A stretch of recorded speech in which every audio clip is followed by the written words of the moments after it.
Good morning, children. How are you today? I hope you are very well. Salam sehat, tetap semangat. Sebelum memulai pelajaran, ingat selalu 6M ya.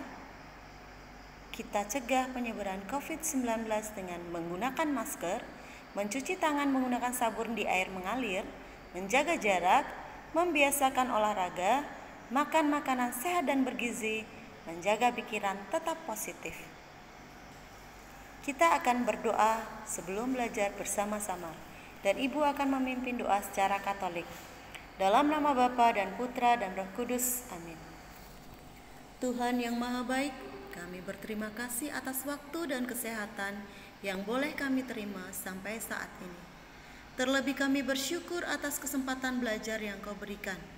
Kami mohon kepadamu ya Tuhan, supaya Engkau menerangi akal budi kami, agar dapat menerima pelajaran dengan baik. Bantu kami selama proses belajar, supaya dapat memusatkan perhatian kami pada pelajaran. Ya Tuhan, bantulah dan dampingilah kami dalam belajar. Amin. Tematik tema 3, peduli terhadap makhluk hidup. Subtema 2, keberagaman makhluk hidup di lingkunganku. Muatan pelajaran IPA KD 3.8 dan 4.8, pemanfaatan hewan sebagai sumber daya alam. Tujuan pembelajaran yang ingin dicapai pada hari ini adalah peserta didik dapat A. menjelaskan tentang keseimbangan alam, B. membuat poster tentang hewan langka atau yang terancam punah. Anak-anak lihat gambar ya, ada seekor sapi. Anak-anak tahu apa manfaat sapi? Ya, kita bisa ambil dagingnya, susunya, kulitnya, dan dijadikan sebagai bahan makanan ya. Nah, ini ada 3 pemanfaatan hewan. Hewan dimanfaatkan untuk bahan makanan, bahan obat-obatan, dan dimanfaatkan tenaganya oleh manusia. Sapi juga bisa ya dimanfaatkan tenaganya. Nah, kita masuk ke contoh pemanfaatan hewan oleh manusia. Antara lain ya, yang pertama ayam. Ayam dimanfaatkan untuk diambil telur dan dagingnya. Telur dan ini daging yang sudah masak ya. Roasted chicken I think ya. Ayam panggang. Selain itu, kotoran ayam dan bulu ayam ini bisa dimanfaatkan juga. Kotoran ayam dimanfaatkan untuk pupuk kandang.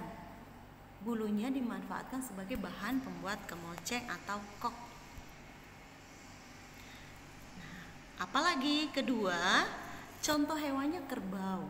Nih, Pak Tani sedang menunggang kerbau. Kerbau dan sapi dimanfaatkan untuk diambil dagingnya dan tenaganya untuk membajak sawah. Jadi ya, bisa sapi atau kerbau yang digunakan tenaganya untuk membajak sawah.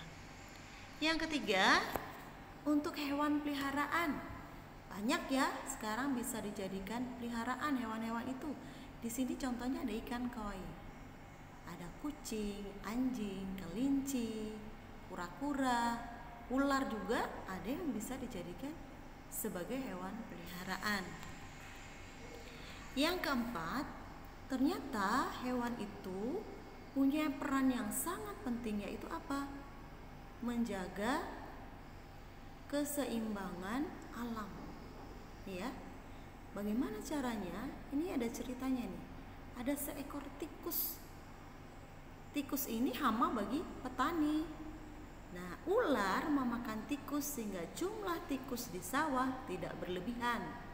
Oleh karena itu, tanaman padi tidak habis dimakan tikus sehingga petani dapat memanen padi. Ular sawah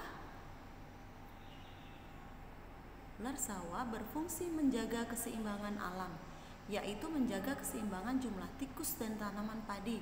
Bayangkan kalau manusia memburu ular, jumlahnya tinggal sedikit, pasti tikus akan cepat berkembang biak dan menghabiskan tanaman padi, sehingga petani tidak bisa panen ya.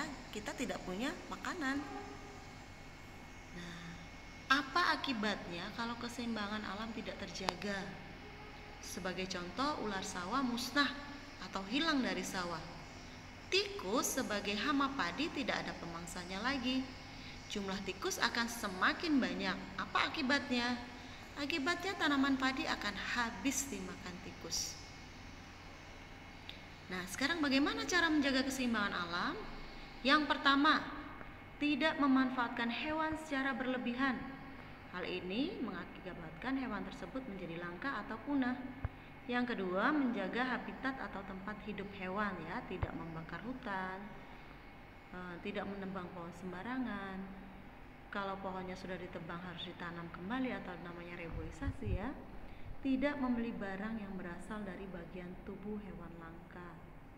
Kalau anak-anak pernah lihat ada kepala rusa yang diperdagangkan, ya, burung yang diawetkan, cakar harimau, taring harimau, ya.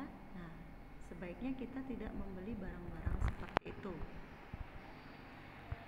Sekarang tugasmu ada 2. Yang pertama, menjawab 2 pertanyaan, ya. 2 pertanyaan ini tulis di buku nomor 5. Lalu yang B, anak-anak akan diminta untuk membuat sebuah poster. Posternya tentang apa? Buatlah poster mengenai pelestarian hewan langka atau hewan yang terancam punah. Di mana membuatnya, poster dibuat di kertas gambar. Usahakan di belakangnya nggak ada gambar lain, ya, karena nanti anak-anak ibu minta untuk mengumpulkan poster ini 1 lembar kertas gambar, ya. Jika anak-anak kesulitan menggambar hewan, anak-anak bisa mengambil gambar hewan itu dari gambar jadi. Bisa diambil dari buku atau dicetak, ya, dicetak, di print out. Carilah gambar yang berwarna sehingga postermu jadi menarik. Nah, untuk tulisannya bebas, ya. Ibu akan berikan beberapa contoh tulisannya nanti. Tulisannya sebaiknya dibuat sendiri, ya, bentuknya yang bervariasi dan berwarna-warni. Jika masih ada kesulitan, silakan hubungi Bapak atau Ibu guru melalui WA. Selamat berkreasi.